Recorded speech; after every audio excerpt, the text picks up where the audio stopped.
Hey, it's Brian. Welcome to The Other 51. So this is a special bonus episode that we're dropping this week. If we had Patreon, this is what we would probably do as a bonus episode. But anyway, joined by my wife and senior editor and inclusive language specialist at DS & Co. in Rochester, Jen Moritz. Hey, buddy. Hi. Okay, so regular episode is with Jen, and it's going to drop next week as usual. We're going to talk all about inclusive language and what it means and all of this. But we were ranting to each other. Well, actually, Jen was ranting to me as we were reading the new Associated Press guidelines and style book updates that came out over the weekend. And we realized, A, we were basically doing maintenance phase, so we have to do it. But B, we needed to record this and get it out there. So that's what this is. So I hope you enjoy it. And again, regular episode is coming out next week. So just to set the table, the AP style book, if you're familiar with journalism, it's the style book. It's the grammar rules and usage and stuff that journalists follow. And a bunch of updates were announced this past weekend at the ACES Society for Editing Conference, which you've been to, right? I have been. It's awesome. It's awesome. Okay, so there are a bunch of prefix and suffix rules that I guess we could talk about, but they're not really. I mean, they're not interesting, not for our purposes here. So as you're scrolling down, they have new entries and changes. So they have new suffixes, new prefixes, how to refer to Twitter. And then there's one that's titled obese, obesity, overweight. New. So a new section. So first reactions when you saw that this was an update. I have been groaning a lot for the past 5 minutes, and I'm really sad that we didn't jump on this as a live read while I was looking through it for the first time, because I'm afraid we missed all the really good stuff. We did. But it's okay. So what we're going to do here is we're going to talk about this section of the updates and talk about why. I'm just going to let you go on it. So this starts off obese, obesity, overweight. How do you want to do this? Do you want to read? Do you want to just overarching? I don't know, but I think it's important to say that first we went through the top of this and through this very, very long prefix and suffix section where they give all these new rules and then kind of contradict themselves, and I was getting slowly worked up as we were going down this email. Yes. So by the time we got to obese, obesity, overweight, I was really primed to get on here and want to rant. And I don't think I've ever been so quick to be like, yes, let's hop on and record something. I can't get past the first 3 words of this entire entry, which are people with obesity. And I know that is a term. I'm fine with it being a term. I think it's great. But right out of the gate, I feel like we are trying a little hard here to prove how much we care about this subject. Okay. But I want to pause and say, I care deeply about this subject. This is why I'm so upset. I am not upset because it's included. I am not upset because they're trying. I love that they're trying. I'm upset because I can't get past the very first sentence without being frustrated and feeling like best intentions may not have come out as best entries. Yes. So just before we keep going, a couple quick things. First of all, yes, I think it's great that this is included in a style book and language and getting people to think about how they talk about and write about this stuff. And of course, as always, when we talk about this, a huge shout out to Aubrey Gordon and her work and maintenance phase and their work there. It really is kind of got this top of mind, I think, for us in a lot of ways and got us thinking about this. It has absolutely changed.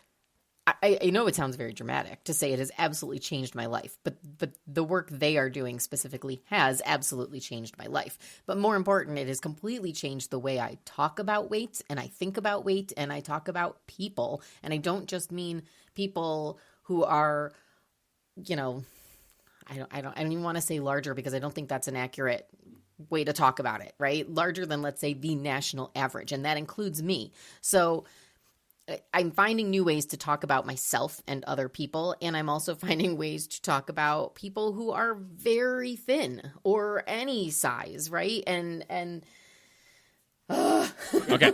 So all right, back to the style update. Okay. So I'll let you read, and do you want me to read and you go off, or I don't. I don't know. I honestly don't know. But I will say, okay, so they start with the phrase people with obesity, which is fine, right? I think that's fine. I think it's great that they're trying. I'm also just genuinely curious how many people who medically are considered obese would call themselves a person with obesity. I'm curious. I don't have an answer. I'm curious. If somebody called me a person with obesity, I'd be like, no, you are welcome to never talk about me again. So, they do mention in here, and I think it's great. They say people who talk about themselves have specific words that they use to talk about themselves. And I think that's critically important here. And when in the episode that we recorded before, I talk about how somebody once asked me how to talk about weight and body sizes. And I said, if you have somebody who you respect, who you think is talking about it well, borrow their words for now. But this is an important reminder that their words may not be your words and they may not be the next person's words. So you really do have to pay attention and listen. But this is a good point, a good place to dive into where I started groaning out loud. Yes. It says, use care and precision, considering the impact of specific words and the terms used by the people you are writing about. Good, thumbs up. But then it goes on to say, when possible, ask people how they want to be described. So, yes. So, as a general idea, when you're writing about people, I can get behind this as a general concept, right? I ask you, how do you want to be described? Whether it's gender identity, sexual orientation, right? Like, I think that is, in theory, a decent concept, right? Because then, rather than me imposing what I think your identity is, you get to kind of control your identity, especially in something like a news story that's being published publicly. But I want to poke some big holes in that. And what we sort of talked about quickly before we jumped on here was, I used the example of a reporter writing a story about the size of seats on airplanes, or maybe that they are planning to charge people for extra seats, or they are removing people from planes because of the size of their body. And that's a hot topic.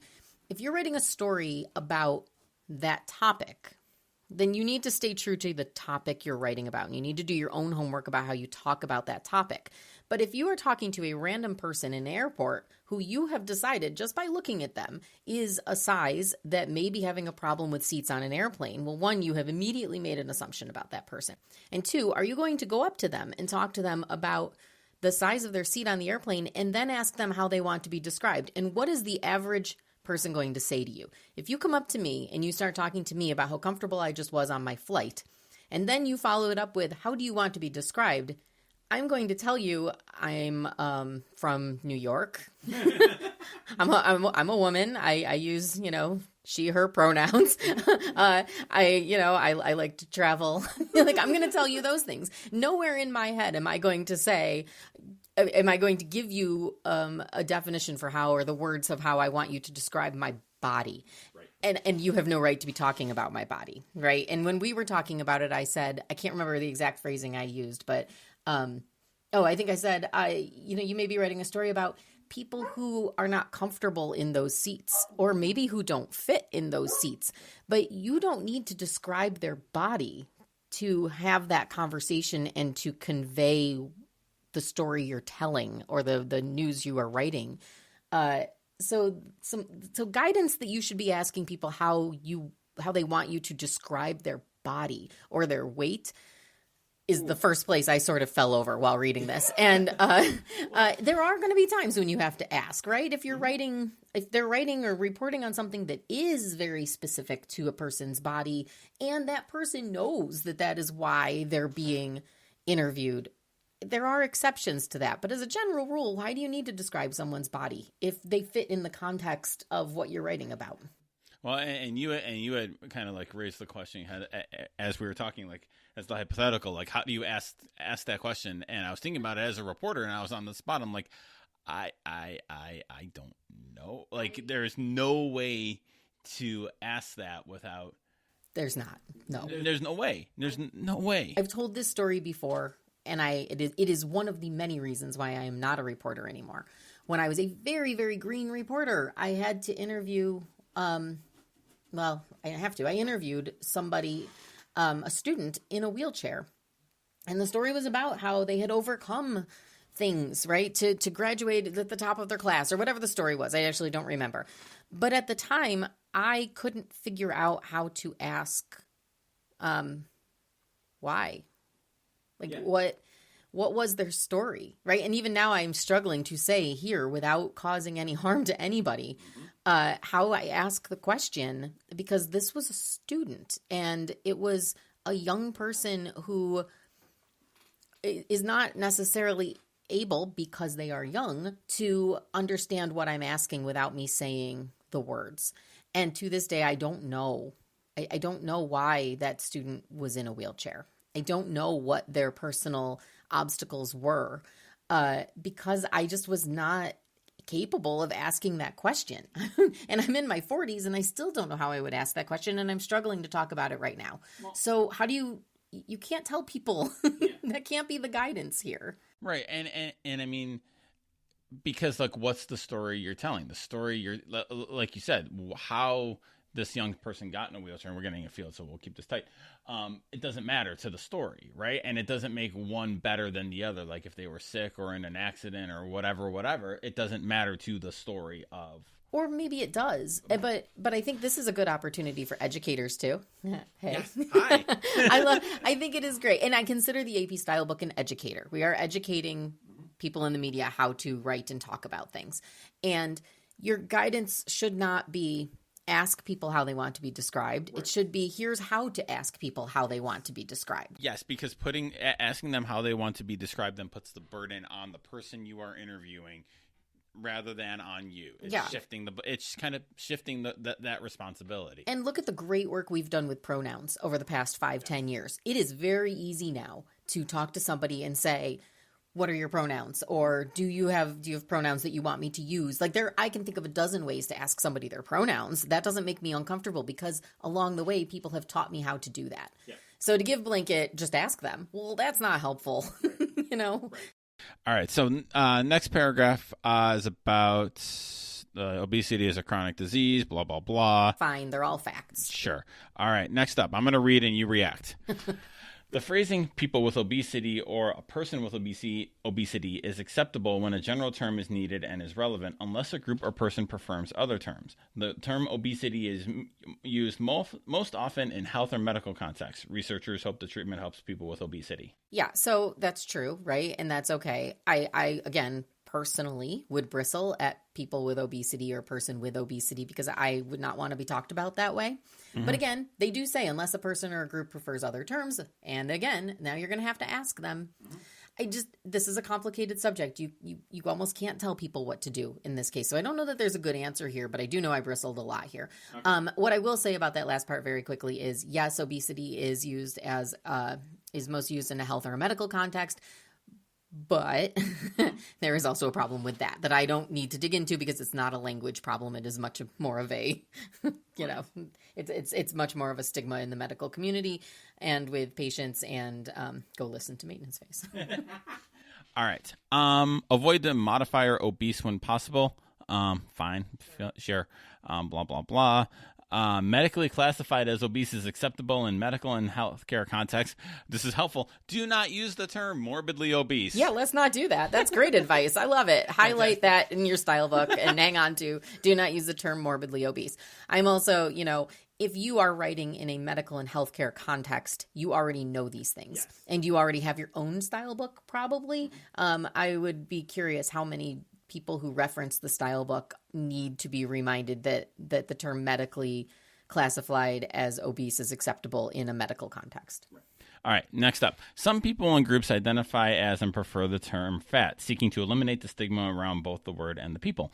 Others say that the word has long been seen as a slur and should be avoided. That's some serious both siding there, isn't it, by AP? The terms fat and fatness are acceptable for people or groups that use it for themselves. Oh, that's nice. But make clear that this is the preference of the person or group. A brief explanation may be helpful. Mm-hmm.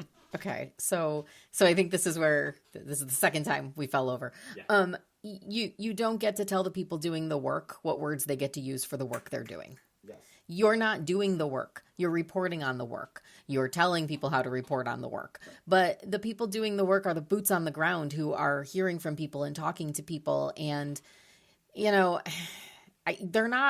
are not wrong. But part of learning here is understanding how the people who this affects really do feel and talk about and experience these things. And so Yeah, please don't use fat as a slur.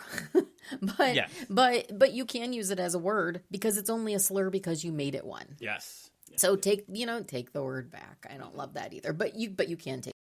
Right. Okay. Next up, some people with obesity use terms such as plus sized. Do they? Yeah, they do. Okay. People of higher weight, larger bodied, people of size, and others. Pause. Yep. Like I said before, all people are of size. Everybody is a size. Please don't ever call somebody a person of size. That's me. You may meet someone who refers to themselves as a person of size, in which case, by all means. But, okay. Okay. Again, those terms are acceptable for people or groups that use it for themselves and in later references in general stories about obesity. While some health agencies use the phrasing people with overweight, avoid that awkward term unless essential in a direct quotation. The term people who are overweight is acceptable. Overweight compared to what? I know we're going to get to that. I know this is going longer than you meant it to. I understand that. But fine. The term people who are overweight is acceptable. Who defines what overweight is for my body and for me and for my medical situation? Well, we just ask you. It is certainly not a reporter, right? A reporter of any kind in any situation will never, ever be the person to determine what my number is where I am suddenly overweight. And to that end, my doctor probably also is not going to be the person to determine that, which is, again, go listen to Maintenance Phase. Okay, you can move on. Okay. Next up, avoid writing that implies ableism. Yay, true. The belief that the abilities of people who aren't of higher weight are superior. Yep, that's true. I'll give them that whole thing. All right. Don't limit coverage of larger body people to coverage of obesity, as that contributes to stereotypes and discrimination. Seek other angles, including those in retail, arts, and sports, and include the voices and images of people with obesity who are experts in a given area in stories about that topic. I would like to draw a giant line through that entire paragraph. Okay. Please don't give me examples of ways that I can include people in things. Good point. Yes. A person's weight has absolutely no bearing on their presence in a story about retail, arts, and sports, or experts in their given areas. If you just picked somebody by their name without seeing their picture, I'm just going to stop there because there's a whole lot I can say about this. Please do not give me examples of how I can be a part of society. Right. All right. Crack the knuckles. Here we go. The terms overweight and obese are not interchangeable because they have specific medical definitions. Okay, cool. A person with a body mass index. Okay. We don't need to read the rest of this because nobody needs to be educated about the bullshit BMI. Okay, go. It's not a real thing. It's not a real medical thing. They're going to tell you it is. Lots of people are going to be really mad if anybody actually listens to this. I don't care. I didn't do any homework. I just got on here and I was mad. But go start looking up why the BMI is not a real thing and why telling people that they should write about people a certain way based on their BMI is the most insane thing I have ever heard in my life. But I would really love anybody in any position of influence to start researching what the BMI really is and where it really came from and what it really doesn't mean before they start putting it in more and more places where it's going to influence more and more people. This has no place here in any context, in any way. And the very last paragraph says, many experts acknowledge that BMI is a flawed metric because it does not directly measure body fat, but say it remains a useful and convenient guide. For what? I want to know what it is a useful and convenient guide for. And also, the BMI is just a bunch of made-up numbers. So go do your homework on the BMI. And if you're going to discredit the BMI, literally a sentence after you drop 1, 2, 3 sentences of BMI information as fact directly above it, maybe you shouldn't have dropped it as fact directly above it. Boom. Okay, that's where I got really angry and grabbed the microphone. And yes, let's talk. Thank you for indulging me and letting me get my aggressions out here instead of just laying on the floor groaning. Which is what I would be doing otherwise. Jen Moritz, this is great. And you can listen to our regular episode where we get kind of big picture on this stuff. It's out next week. So thanks, buddy. Thank you. Thank you.